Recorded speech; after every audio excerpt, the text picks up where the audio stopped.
Facebook live में आप लोगों का स्वागत है। आज हम लोगों ने बातचीत का विषय रखा है सेल्फी कल्चर, आत्मविध्वंस और राष्ट्र विध्वंस। जिस सेल्फ और खासतौर पर मध्य वर्ग अभ्यस्त हो चुका है, मिडिल क्लास और लोअर मिडिल क्लास अभ्यस्त हो चुका है, उस सेल्फी कल्चर का कल क्लाइमैक्स है। और क्लाइमैक्स बड़े विलक्षण ढंग से होगा। कहा जा रहा है कि आप लोग राष्ट्रगान गाएं, राष्ट्रगान अपलोड करें, और जो राष्ट्रगान अपलोड हो वही अपने आप में सबसे महान राष्ट्रभक्ति है।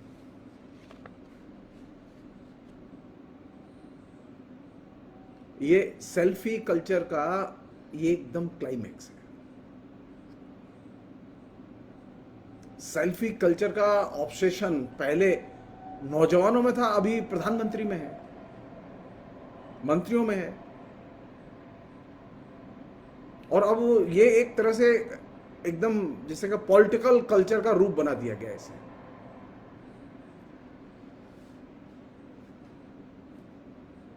अगर मुझसे पूछें आप कि इस समय सबसे बड़ी समस्या क्या है हिंदुस्तान के युवाओं के सामने,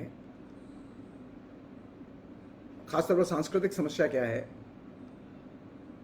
तो मैं बहुत ही विनम्रता से कहना चाहता हूं सबसे बड़ी सांस्कृतिक समस्या है जिससे कि हिंदुस्तान का युवा घिर चुका है, वो है सेल्फी कल्चर। सेल्फी कल्चर आपके जीवन के हर पहलू पर नजर रखे हुआ, हर पहलू को प्रभावित कर रही है। आपने सोचा नहीं था कि आप स्मार्टफोन ले रहे हैं या फोन ले रहे हैं तो उसके जरिए जो आप अपना फोटो खींच रहे हैं और बार बार फोटो खींच के जिस तरह से आप उसका इस्तेमाल कर रहे हैं सोशल मीडिया में, वो सामाजिक, राजनीतिक, सांस्कृतिक तौर पर आपके जेहन में किस तरह की विचारधारा का निर्माण कर रहा है।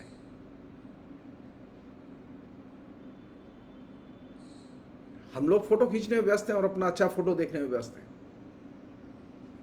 लेकिन सेल्फी कल्चर के ने एक तरह से पूरे देश में, यूथ में खासतौर पर एक बहुत ही जबरदस्त एडिक्शन पैदा किया है। ये साधारण एडिक्शन नहीं है। जैसा कि मैंने आपसे कहा, कल इसका क्लाइमैक्स है कि अब सेल्फी ढंग से आप राष्ट्रगान अपलोड करें। मैं इसके मेरिट डिमेरिट में नहीं जा रहा हूं कि ये करना सही है या गलत है, राजनीतिक तौर पर सही है या गलत है। मैं सिर्फ इस कल्चर का जो डायमेंशन है सेल्फी कल्चर का, ये डायमेंशन पॉलिटिकल डायमेंशन भी है। सेल्फी कल्चर की जो सामान्य और सबसे बड़ी विशेषता क्या है, केंद्रीय विशेषता क्या है? सेल्फी कल्चर की सबसे बड़ी विशेषता यह है कि वो हर चीज को उसके भ्रूण में ही उसकी हत्या कर देती है। आप जब किसी की सेल्फी देखते हैं या अपनी सेल्फी देखते हैं तो आपको बहुत अच्छी लगती है, लेकिन आपको मालूम नहीं है कि आपने क्या किल किया है।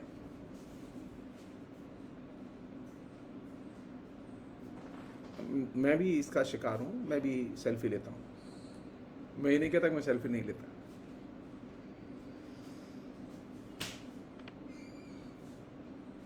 तो सेल्फी कल्चर ने जो सबसे खतरनाक चीज पैदा की, जिस पर कि हम लोग बात नहीं कर रहे हैं, फोटो ले रहे हैं हम लोग, प्रधानमंत्री से लेके साधारण नागरिक तक सब स्मार्टफोन के साथ जुड़े हुए हैं और फोटो ले रहे हैं और फोटो पेस्ट कर रहे हैं। कोई ट्विटर में पेस्ट कर रहा है, कोई सोशल मीडिया में पेस्ट कर रहा है, कोई फेसबुक पेज पर पेस्ट कर रहा है, कोई इंस्टाग्राम में पेस्ट कर रहा है अपना फोटो।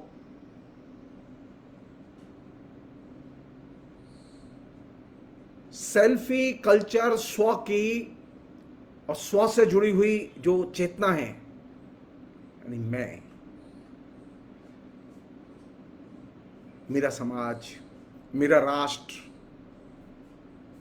सेल्फी कल्चर हर चीज की भ्रूण हत्या कर देती है।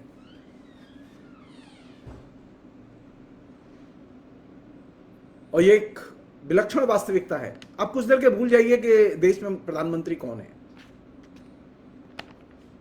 लेकिन आप ये ध्यान रखिए कि सेल्फी तो है, आपके हाथ में एक मोबाइल फोन तो है, एक सेल्फी कल्चर तो है जो आपके पूरी लाइफ में एंटर कर चुकी है।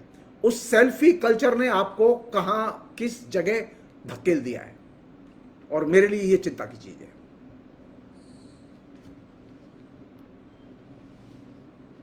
मैं पिछले 30-35 साल से मैं लगातार मास कल्चर का और इस तमाम किस्म के जन माध्यमों का मैं अध्ययन करता रहा हूं, पढ़ाता रहा हूं। मैं बहुत भरोसे के साथ में, विश्वास के साथ कह सकता हूं कि दुनिया के जो सभी बड़े बुद्धिजीवी हैं जिन्होंने मास कल्चर का और मास मीडिया का और कैमरा की संस्कृति का और कैमरा के लेंस का अध्ययन किया है, वे सब लोग इस बात पर एक मत हैं। भारत में लोग इस पर बात नहीं कर रहे, वे सब लोग इस बात पर एक मत हैं कि सेल्फी कल्चर जीवन के हर पहलू को, चाहे वो आपका इतिहास हो, चाहे वो आपकी मेमोरी हो, स्मृति हो, चाहे वो आपके संस्थान हो,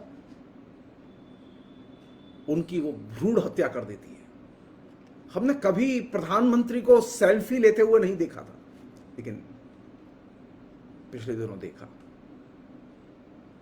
हमने कभी मंत्रियों को सेल्फी लेते हुए नहीं देखा था, लेकिन पिछले दिनों देखा। हमने हत्यारों को, बलात्कारियों को कभी सेल्फी लेते हुए, बलात्कार करते हुए और सेल्फी लेते हुए नहीं देखा था, लेकिन पिछले दिनों देखा।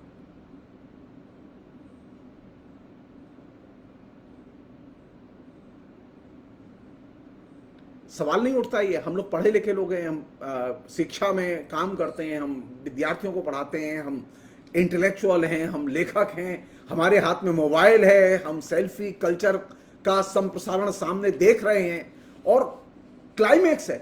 मुझे अच्छा लगता है कि कल अगर हिंदुस्तान के हर शहर में भारतीय जनता पार्टी के लोग हर शहर में हजारों हजार लोगों को राष्ट्रीय ध्वज देकर जुलूस निकालते, मुझे अच्छा लगता। लेकिन नहीं, उन्होंने एक सस्ता और सरल रास्ता निकाला, सेल्फी का रास्ता, कि आप अपने हाथ से राष्ट्रगान अपलोड करें। हर कॉलेज में, हर यूनिवर्सिटी में, सब जगह मैसेज दिया जा रहा है कि राष्ट्रगान अपलोड करो, और राष्ट्रगान जो अपलोड कर देगा वही राष्ट्रवादी है। राष्ट्रगान का और राष्ट्रवाद का विपर्य और अवमूल्यन इससे ज्यादा कहीं नहीं हो सकता।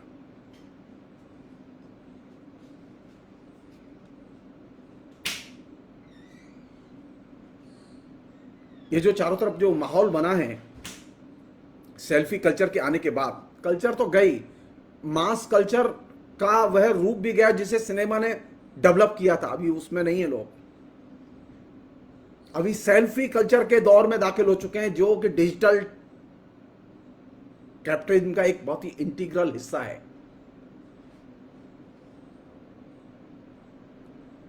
और इसमें फोटो जितना सुंदर है, दिमाग उतना ही विद्रूप है।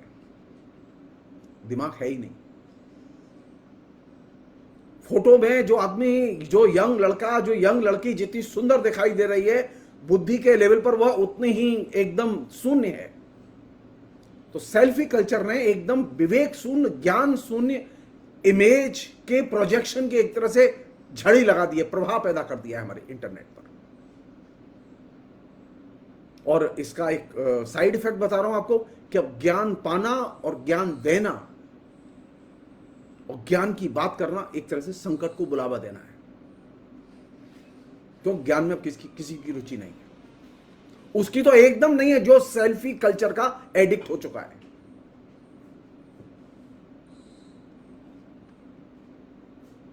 जो सेल्फी कल्चर के एडिक्ट हो चुके हैं, उनकी रुचि किसमें है? वो क्या चीज बोलना पसंद करेंगे? वो एकदम रद्दी किस्म की बातें, कचरा चीजें, कचरा विषय, नॉनसेंस, ऐसी बातचीत जो कि एकदम दिशाहीन हो, जिसका आपका समसामयिक यथार्थ से कोई संबंध ही ना हो, या फिर ऐसी भाषा जिसे हम लोग गाली गलौज की भाषा कहते हैं। अगर आपको मेरी बात पर विश्वास न हो तो सेल्फी कल्चर के जो वे रूप, जो फेसबुक के साथ में जो एक पूरा का पूरा एक सिस्टम आपके फीडबैक पर अवेलेबल है, छोटे छोटे टिकटॉक वाले फोटोग्राफ्स का और वीडियोग्राफी का, आप उसे ध्यान से देखिए।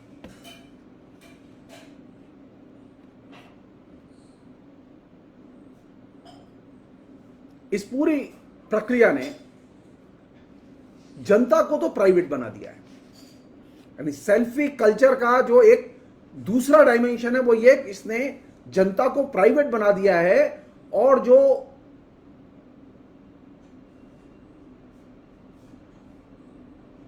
हमारा जो सार्वजनिक जीवन है,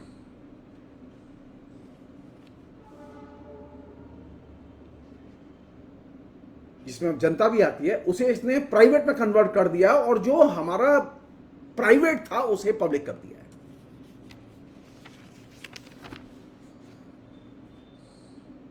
और राजनीति में इसने जो सबसे खतरनाक काम किया सेल्फी कल्चर ने, वो ये कि इसने राजनीति का निजीकरण कर दिया है। हर लेवल पर पॉलिटिक्स का प्राइवेटाइजेशन।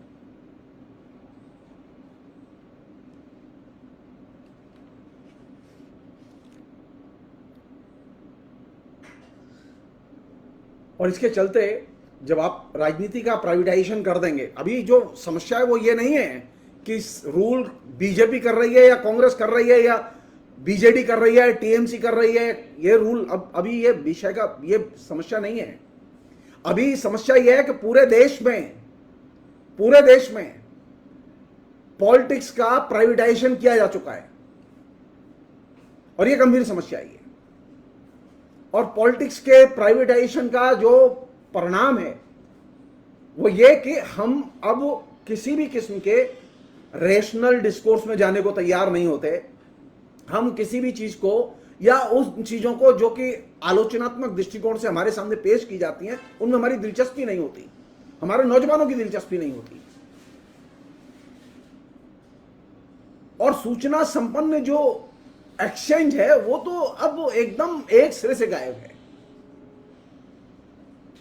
तो जो लोग सूचना संपन्न एक्सचेंज कर रहे हैं उनके ऊपर हमले हो रहे हैं, या उनके ऊपर सेंसरशिप लागू की जा रही है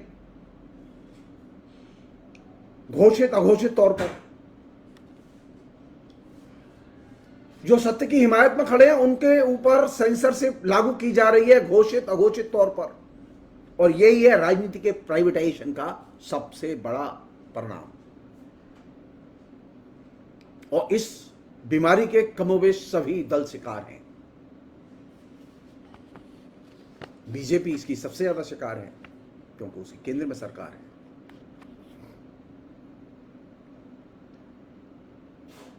सेल्फी कल्चर में एक और बहुत ही खतरनाक चीज है जो कि डेवलप हुई है इस बीच में। आप एक चीज नोटिस कर रहे होंगे, आप देखते हैं कि आए दिन, अभी 2 दिन पहले देखा आपने, कानपुर की एक घटना का एक वीडियो था। यानी हिंसा हो रही है और कोई उसका वीडियोग्राफी तैयार कर रहा है। कोई थानेदार किसी औरत को पीट रहा है, उसका वीडियो तैयार किया जा रहा है। हस्तक्षेप करके उसको रोकने की कोशिश नहीं की जा रही है, बल्कि उसका वीडियो बना के उसको प्रसारित किया जाए, इस पर जोर ज्यादा है।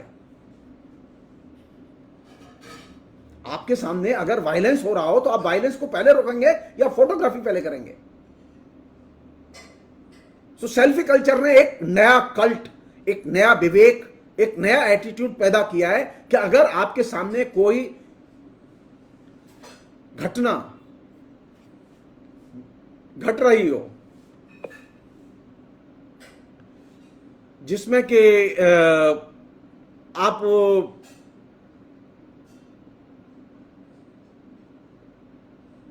कोई वायलेंस देख रहे हैं, रेप देख रहे हैं, आप कोई उत्पीड़न देख रहे हैं, आप कोई पुलिस की मतलब ब्रूटैलिटी देख रहे हैं, आप सरकार का कोई अन्यायपूर्ण कृत्य देख रहे हैं, या अपने सामने किसी सामाजिक समूह के द्वारा किया गया अन्यायपूर्ण कृत्य देख रहे हैं, तो आपकी कोशिश पहले ही होती है कि आप उसमें हस्तक्षेप करेंगे, उसे रोकने की कोशिश करेंगे।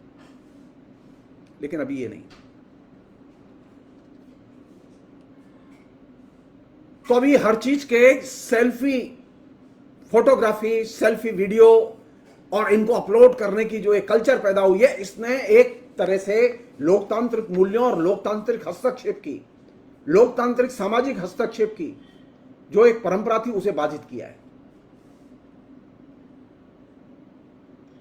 और लोकतांत्रिक हस्तक्षेप की जब परंपरा बाधित होती है, जो कि ये सेल्फ इंपोज्ड जो सेंसरशिप है कि अब हम हस्तक्षेप नहीं करेंगे, हम फोटो लेंगे,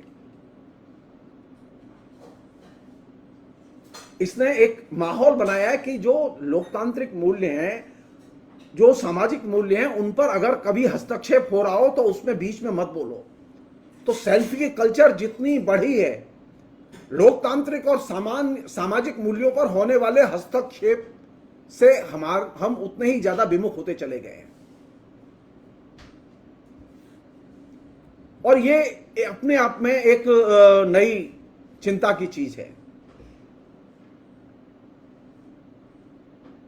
हम वायलेंस का खुल के समर्थन करने लगे, क्योंकि हम जब उसका प्रोजेक्शन करते हैं, हम जब उसका डिपिक्शन करते हैं, तो जाने अनजाने आपको तो लगता है आप सत्य का उद्घाटन कर रहे हैं, लेकिन आप सत्य का उद्घाटन नहीं कर रहे होते। आप एक्चुअल में उस वायलेंस का इनडायरेक्टली समर्थन कर रहे होते हैं।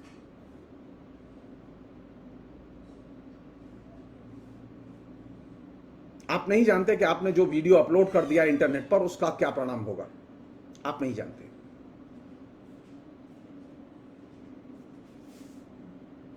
तो अब हर चीज का जो है एक निजीकरण सेल्फी कल्चर ने एक सहज सुलभ एक तरीका बना दिया है।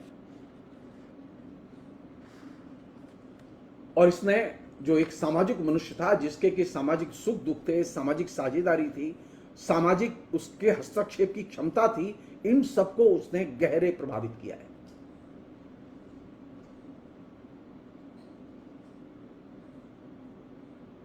एक और है जो कि दूसरा पहलू है इसका, जो कि सेल्फी कल्चर ने कल्टीवेट किया है, जो कि नौजवानों में बहुत तेजी से फैला है। अपने बारे में सोचो, संसार के बारे में मत सोचो, समाज के बारे में मत सोचो, राष्ट्र के बारे में मत सोचो, सिर्फ अपने बारे में सोचो, अपने हितों के बारे में सोचो।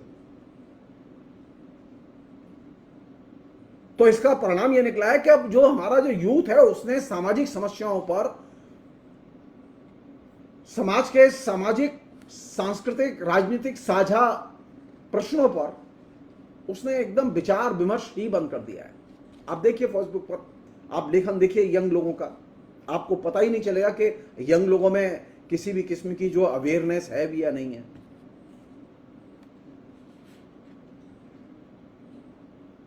एक और चीज जो कि इसके बराबर पैरेलल चल रही है, यानी अगर आप समाज देखें तो आप देखेंगे कि सत्ता की चारों तरफ से निगरानी हो रही है, गवर्नमेंट आपकी चारों तरफ से नजरदारी कर रही है, जासूसी कर रही है, महंगाई बढ़ रही है, बेकारी बढ़ रही है, भूखमरी बढ़ रही है, लेकिन ये डिस्कशन का हिस्सा नहीं है।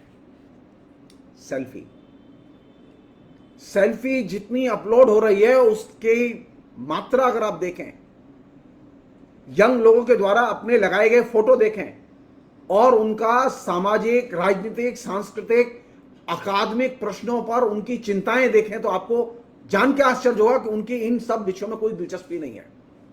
तो सेल्फी कल्चर आपको एक तरह से आत्मनिष्ठ बना देती है, बहुत ही सब्जेक्टिव बना देती है। आप सिर्फ अपने बारे में सोचते हैं,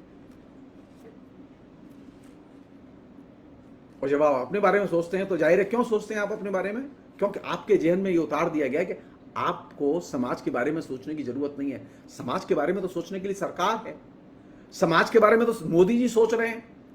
सरकार का समर्थन करो, मोदी का समर्थन करो, मोदी जी राष्ट्र के बारे में सोचेंगे, तुम्हें सोचने की जरूरत नहीं है। तुम अपना फोटो खींचो, तुम इंटरनेट देखो, तुम फिल्म देखो, तुम्हें डाटा फ्री मिलेगा, तुम वो देखो, तुम आनंद लो, तुम गाने सुनो, लेकिन देश के बारे में मत सोचो। देश के बारे में सोचना तुम्हारा काम नहीं है, तुम सिर्फ अपने बारे में सोचो। देश के बारे में सोचने की जिम्मेदारी सरकार की है।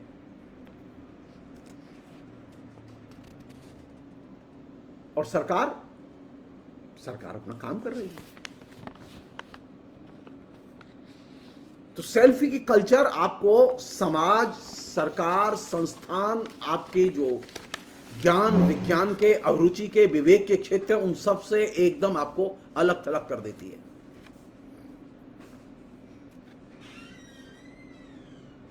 एक और घटना घटी है,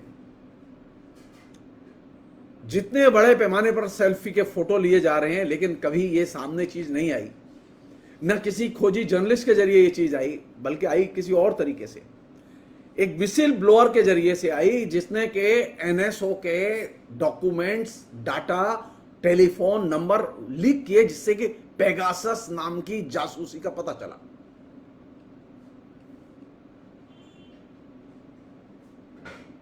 तो उससे एक नई चीज पैदा हुई। अगर मुझसे पूछें कि पिछले 7 साल में नरेंद्र मोदी ने क्या दिया, तो मैं आपसे एक बहुत ही विनम्रता से कहना चाहता हूं, नरेंद्र मोदी ने मुझे एक ऐसा राष्ट्र दिया जिसे हम लोग कारपोरेट राष्ट्र के तौर पर जानते थे। पहले राष्ट्र था, राज्य था, अब खुल्लम खुल्ला कारपोरेट राज्य है। जब देश आजाद हुआ था आज से 75 साल पहले, तो हम एक लोकतांत्रिक राष्ट्र थे, लेकिन नरेंद्र मोदी को श्रेय इस बात का जाता है कि उन्होंने इस लोकतांत्रिक राष्ट्र को एक कंप्लीट कारपोरेट राष्ट्र में कन्वर्ट कर दिया। 75वें वर्ष में नरेंद्र मोदी की यह सबसे बड़ी गिफ्ट है हिंदुस्तान की जनता के लिए कि उन्होंने हिंदुस्तान की जनता से डेमोक्रेसी छीन ली और कारपोरेट राष्ट्र उसके हाथ में दे दिया। लेकिन सेल्फी को यह चीज दिखाई नहीं दी। हम जो सेल्फी में डूबे हुए लोग हैं, उनको यह चीज नजर नहीं आई, अभी तक नजर नहीं आई। यह सच है कि मार्केट इकोनॉमी की शुरुआत मनमोहन सिंह ने की थी, लेकिन इस मार्केट इकोनॉमी को क्रिमिनल इकोनॉमी में कन्वर्ट तो नरेंद्र मोदी ने किया। ये श्रेय तो नरेंद्र मोदी को जाता है।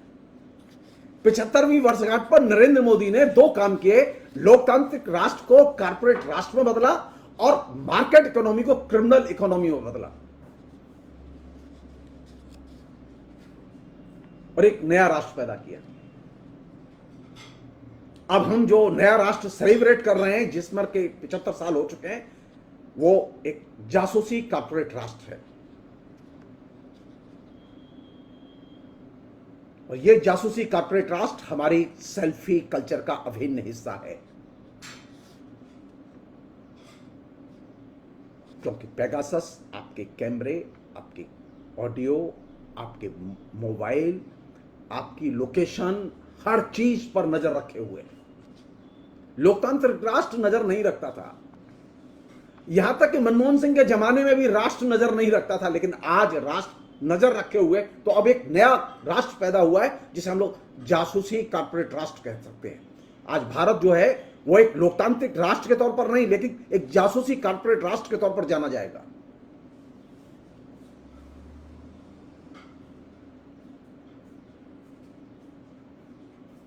और जब भारत को एक जासूसी कारपोरेट राष्ट्र में कन्वर्ट कर दिया गया और हम सिर्फ अपने में खोए हुए हैं और अपने ही छवि देख रहे हैं और उसमें खुश हो रहे हैं कि देखो मेरा कितना अच्छा फोटो आया है, मैं देखो कितनी सुंदर लग रही हूं, देखो मैंने कितनी सुंदर कविता लिखी है, मैंने देखो कितनी सुंदर कहानी लिखी है, लेकिन मेरी उस न कविता में न कहानी में राष्ट्र की चिंताएं कहीं झलकती नहीं है।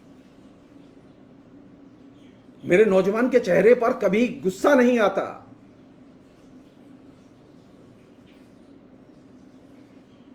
क्योंकि हमने ये जो जासूसी कारपोरेट राष्ट्र जो पैदा हुआ है, इस जासूसी कारपोरेट राष्ट्र की ब्यूटी है कि अब हम राजनीति से पलायन करने लगे हैं, राजनीतिक यथार्थ से पलायन करने लगे। हमें राजनीतिक यथार्थ पर बात करने में मजा नहीं आता, हम राजनीतिक यथार्थ को देखना ही नहीं चाहते,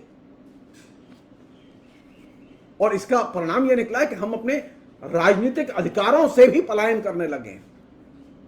तो नई सेल्फी कल्चर ने एक ऐसे यूजर को, एक ऐसे कंज्यूमर को, वो नागरिक नहीं है, एक ऐसे यूजर और एक ऐसे कंज्यूमर को तैयार किया है जो कि राजनीतिक अधिकारों के प्रति एकदम बेखबर है, अनभिज्ञ है, वो चाहता ही नहीं है, उन पर बात ही नहीं करना चाहता राजनीतिक अधिकारों के बारे में।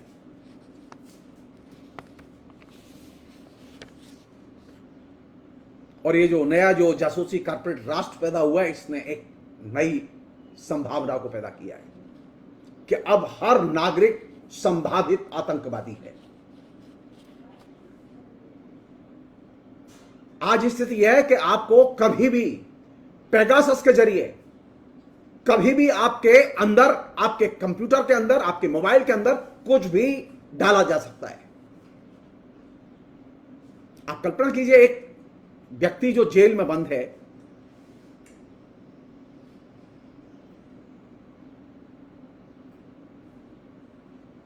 यंग लड़का जिसका नाम उमर खालिद है, आप सोच सकते हो उसके लैपटॉप में 1 लाख डॉक्यूमेंट प्रक्षेपित करके उतार दिए गए। उस लड़के का कोई अपराध नहीं है।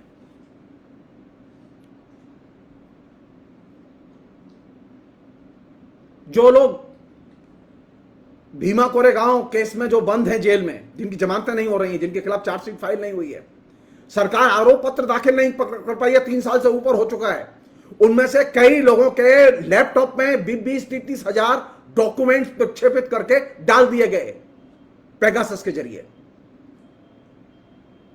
और ये एक नया किस्म का जो है एक मतलब जिसे कहें कि जासूसी कारपोरेट राष्ट्र हमारे बीच में पैदा हुआ है, जिसने के जनता को संभावित आतंकवादी में कन्वर्ट कर दिया है। अब हर व्यक्ति को आतंकवादी बनाया जा सकता है। कुछ करना नहीं, आपको लैपटॉप उठाइए, मोबाइल उठाइए उसका और उसे घोषित कर दीजिए कि उसने क्या किया है। मैं एक घटना याद दिला रहा हूं आपको। आज से कुछ साल पहले ब्रिटेन में बम विस्फोट हुआ मेट्रो पे, और उस बम विस्फोट के बाद में वहां छानबीन शुरू हुई, जांच शुरू हुई। तो उसके बाद में एकदम तहकीकात शुरू हुई कि साहब बम विस्फोट किसने किया होगा। तो इंटरनेट से सर्च करना शुरू किया गया, तो मालूम पड़ा कि एक लड़का लगातार इंटरनेट पर जाता है, लगातार लाइब्रेरी जाता है। वो हमेशा जब भी कोई चीज इंटरनेट पर सर्च करता है तो वो बम बनाने की विधि सर्च करता है। लाइब्रेरी जाता है वो लड़का तो वो बम बनाने की विधि से जुड़ी हुई किताबें निकालता है, वो पढ़ता है। उस लड़के ने कभी जीवन में बम नहीं बनाया। उस लड़के का कभी किसी आतंकवादी गुट से कोई सहयोग, समर्थन या वो किसी भी गुट का मेंबर नहीं था।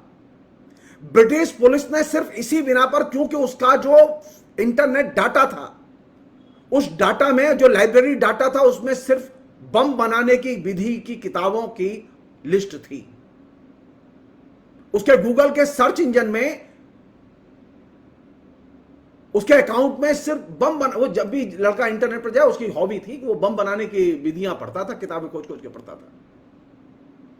भारतीय मूल का लड़का, ग्रेजुएट लड़का, और वह लड़का लंदन में जो मेट्रो में बम विस्फोट हुए, उस बम विस्फोट के आरोप में पकड़ के बंद कर दिया गया और उसे 25 साल की सजा मिल गई, सिर्फ इस बिना पर क्योंकि उसके कंप्यूटर में,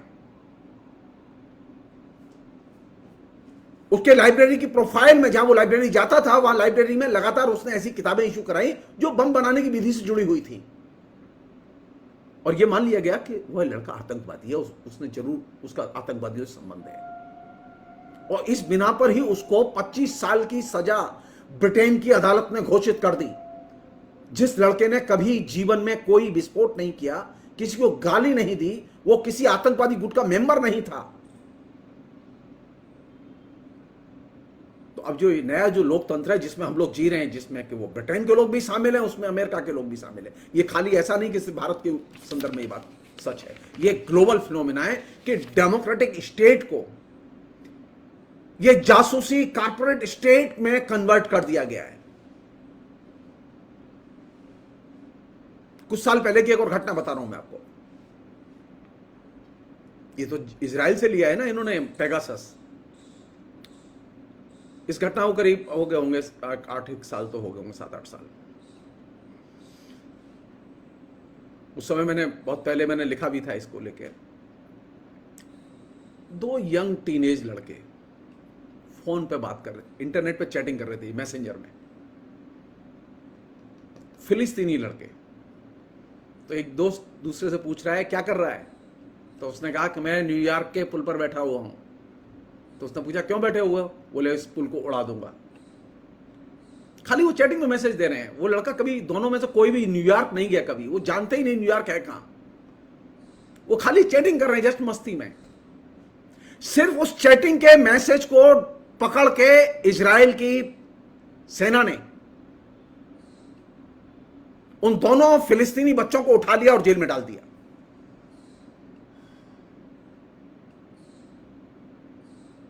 सेल्फी की कल्चर,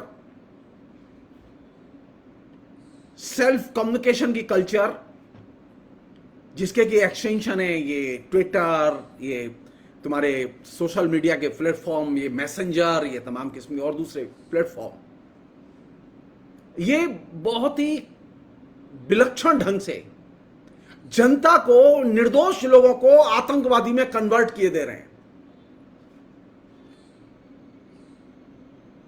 और अब एक चीज आपके जहन में बार बार उतारी जा रही है, जब आपको ये आभास दे दिया जाए कि अब कोई भी संभावित आतंकवादी हो सकता है,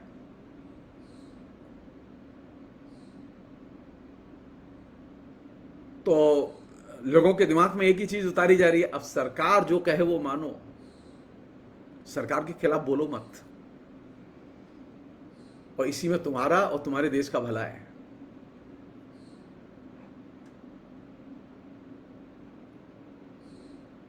सेल्फी के कल्चर का एक ये भी एक है रूप के लोग खुशी खुशी अपनी पर्सनल सूचनाएं सोशल मीडिया में शेयर करते हैं और सरकार उसका पीछा करती है, पुलिस उसका पीछा करती है।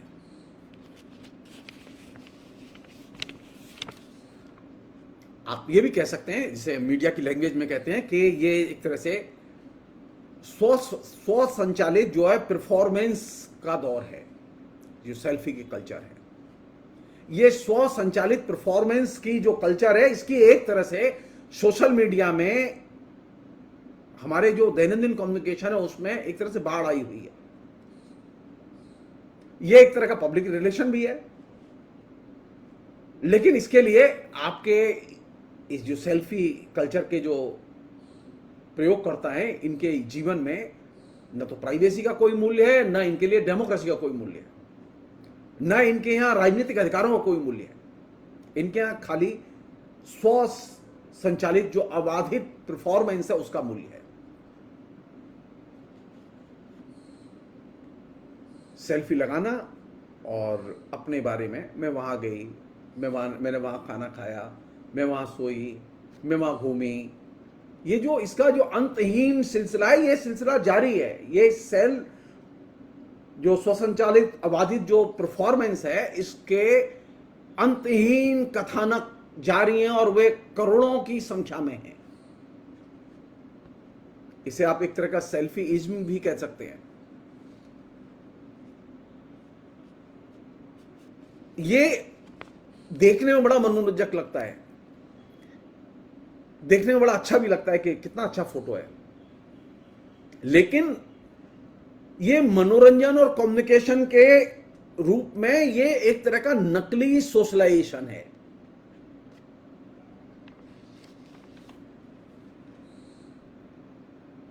ये आपकी इच्छा, आपकी आइडेंटिटी और आपके वैल्यूज, इन सब का एक तरह से वस्तुकरण भी है, कमोडिफिकेशन भी है। ये आपके राष्ट्र का भी कमोडिफिकेशन है। जब आप ये कहते हैं कि आप राष्ट्रगान को अपलोड करें 15 अगस्त को, तो आप राष्ट्रभक्ति का प्रदर्शन नहीं करेंगे, आप राष्ट्रगान के कमोडिफिकेशन का एक तरह से प्रदर्शन करेंगे। आप ये जो स्वसंचालित जो अबाधित जो परफॉर्मेंस है, जो कि सेल्फी कल्चर का मोटो है, आप इसके फ्रेमवर्क में सारी चीजें पेश कर रहे होंगे। एक अन्य चीज वो ये कि सेल्फी कल्चर का जो एक बेसिक स्लोगन है, उसे मैं कह के ये बात मैं यहीं फिलहाल रोकूंगा। मैं उसका एक स्लोगन है जो कि मोटो है और उसका एक लक्ष्य भी है, वो ये प्रोड्यूसिंग, कंज्यूमिंग एवं डिस्कार्डिंग। प्रोड्यूसिंग, कंज्यूमिंग एवं डिस्कार्डिंग, ये 3 सेल्फी कल्चर के बेसिक तत्व हैं, बुनियादी तत्व हैं। और सारे फोटो, सारी एक्टिविटीज, हमारी डिजिटल एक्टिविटीज, इस प्रोड्यूसिंग, कंज्यूमिंग और डिस्कार्डिंग के ही फ्रेमवर्क में संपन्न हो रही हैं।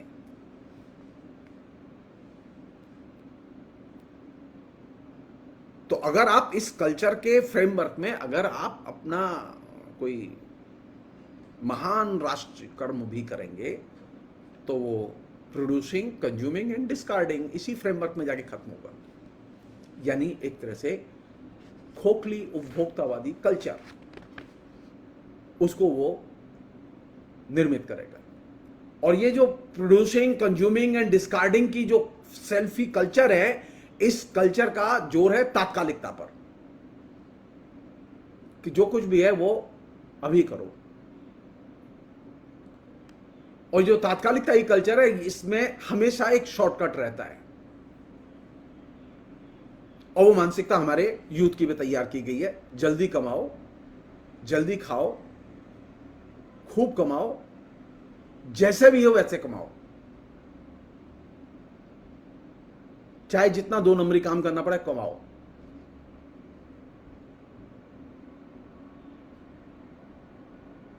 और कम्युनिकेशन को स्पीड में रखो।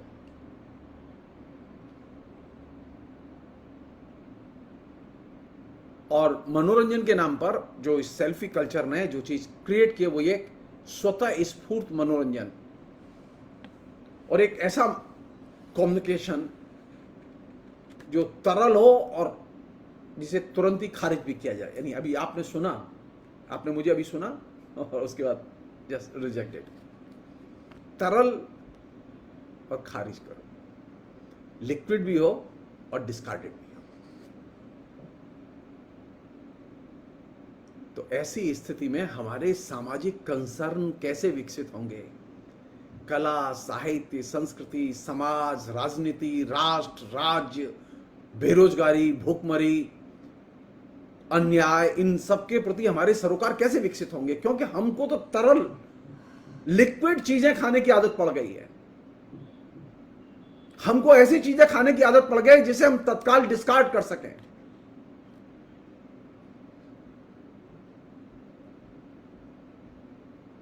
हमें ऐसी चीजें हजम करने की आदत पड़ गई है जो कि सब्जेक्टिवली हम फील करें, ऑब्जेक्टिवली नहीं। तो इसने एक नए किस्म की आइडेंटिटी, नए किस्म का ब्रांड, नए किस्म की वस्तु, नए किस्म का विवेक, नए किस्म की राजनीति, और नए किस्म की राजनीति और नए किस्म के विवेक का सबसे बड़ा क्लाइमैक्स है आज जो प्रधानमंत्री ने कॉल दिया। वो ये जो प्रोड्यूसिंग, कंज्यूमिंग एंड डिस्कार्डिंग के फ्रेमवर्क में ही कॉल दिया प्रधानमंत्री ने।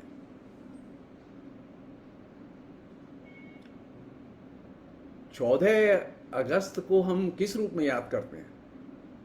इस रूप में याद करें कि भारत विभाजन हुआ, विभीषिका से लोग गुजरे, उसकी कितनी खराब स्मृतियां थी, उनको याद करें हम, या हम इस रूप में याद करें कि पिछले 70 साल में हम लोगों ने कितनी कुर्बानियां दी लोकतंत्र को बचाने के लिए।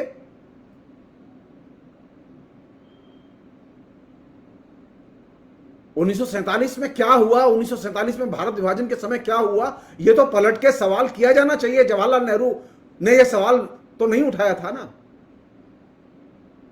जवाहरलाल नेहरू के बाद में भी किसी प्रधानमंत्री ने यह सवाल नहीं उठाया कि 15 अगस्त के पहले के दिन को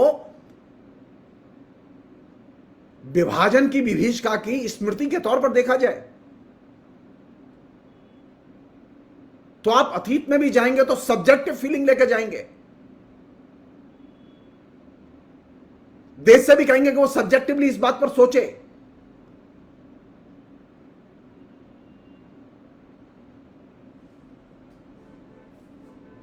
सवाल यह, जब भारत विभाजन हो रहा था तो भारत विभाजन के समय कहां थे जनसंघ के लोग, कहां थे राष्ट्रीय स्वयंसेवक संघ के लोग, किस दिशा में थे वो? उन लोगों की भी मांग थी। सावरकर का लेखन उपलब्ध है, गोलवलकर का लेखन उपलब्ध है, इस बात की गवाही है वो। तो सेल्फी युग में जब आप 14 अगस्त मनाएंगे,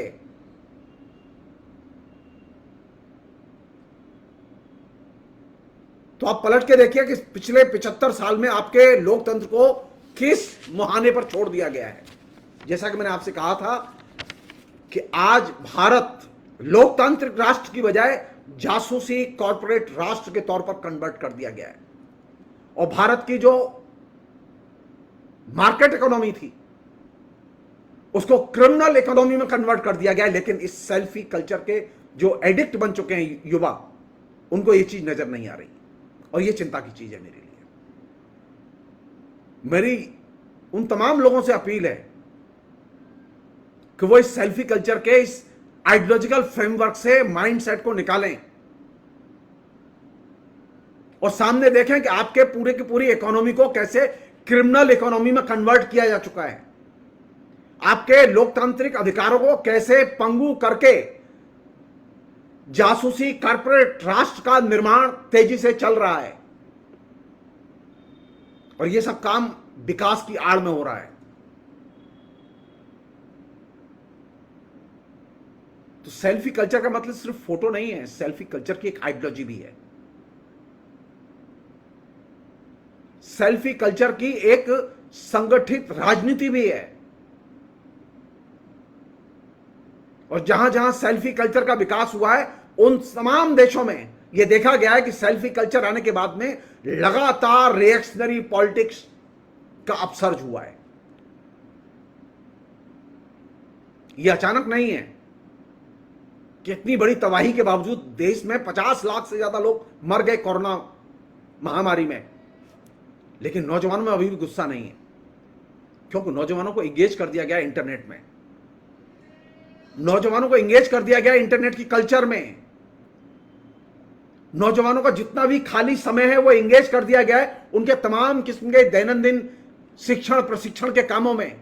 उनके पास में समाज के बारे में सोचने के लिए जगह नहीं छोड़ी गई है।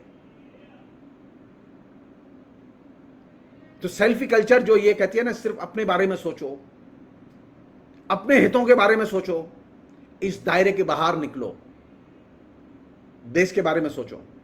जो देश जो आजाद हुआ ना, अगर गांधी जी अपने बारे में सोचते और नेहरू अपने बारे में सोचते तो नेहरू बहुत बड़े बैरिस्टर होते, अरबों रुपया कमाते, लेकिन उन्होंने अपने बारे में नहीं सोचा।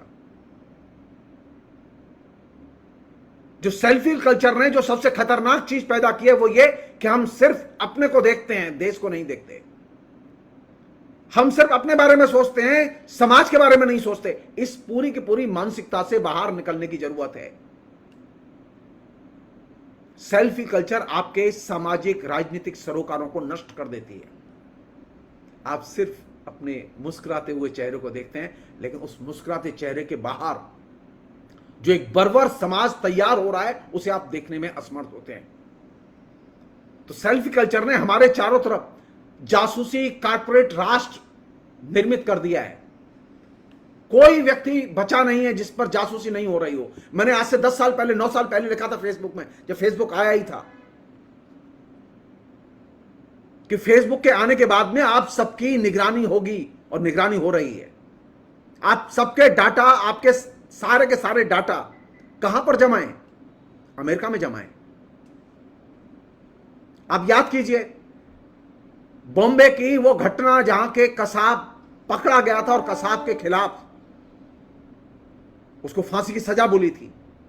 उस कसाब के खिलाफ में भारत सरकार के पास में, भारत की पुलिस के पास में कोई प्रमाण नहीं था। कसाब के खिलाफ में जो प्रमाण आए वो अमेरिका से एफबीआई ने आके कोर्ट में तस्दीक की और जमा किए, तब कसाब को फांसी हुई। सेल्फी की कल्चर आपको टेररिस्ट देखने नहीं देती, आपको राष्ट्र देखने नहीं देती। अब आप हर चीज के लिए मुखाते हुए अमेरिका की ओर। इस सेल्फी की कल्चर ने पूरे अमेरिका को जासूसी स्टेट में कन्वर्ट करके रख दिया है, और वह कल्चर अब अपने देश में अब पैर पसार चुकी है। अब हमारे देश के नागरिकों पर, नागरिक अधिकार के लिए लड़ने वालों पर, वकीलों पर, जजों पर, तमाम और दूसरे लोगों पर उनके लगातार नाम आ रहे हैं। उनके पीछे पेगासस लगा हुआ था, पेगासस की लिस्ट में उनके नाम थे। तो आप 75वें वर्ष में जासूसी कॉर्पोरेट राष्ट्र में कन्वर्ट किए जा चुके हैं। अगर आप सेल्फी कल्चर में इसी तरह कैद रहे तो तय मान लीजिए वो दिन दूर नहीं, वो दिन दूर नहीं। सरकार ने तो यह घोषणा कर दी है, सरकार की एजेंसियों ने घोषणा कर दी है, क्योंकि जब आपको कॉर्पोरेट जासूसी राष्ट्र में कन्वर्ट कर दिया गया है, लोकतांत्रिक राष्ट्र को, तो अब जनता का कोई भी व्यक्ति संभावित आतंकवादी हो सकता है।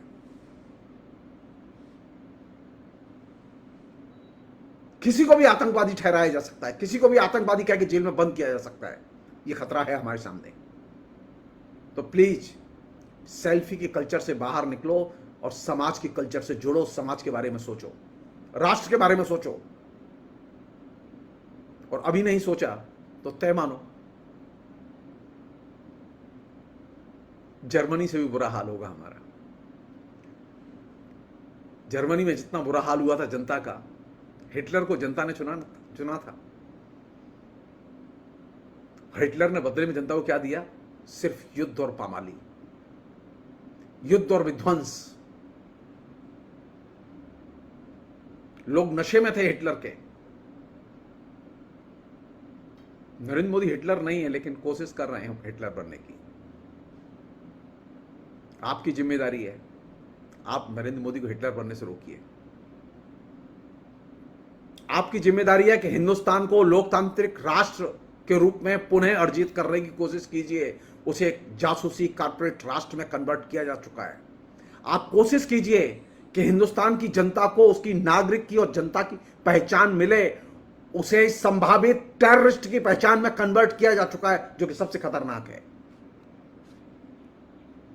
तय मानिए, अगर आप नहीं बोलेंगे तो बाद में पछताएंगे। मैं तो इतना ही कह सकता हूं कि बोलने का अभी भी समय है, आप बोलिए। फिलहाल इतना ही। बहुत बहुत शुक्रिया, थैंक यू।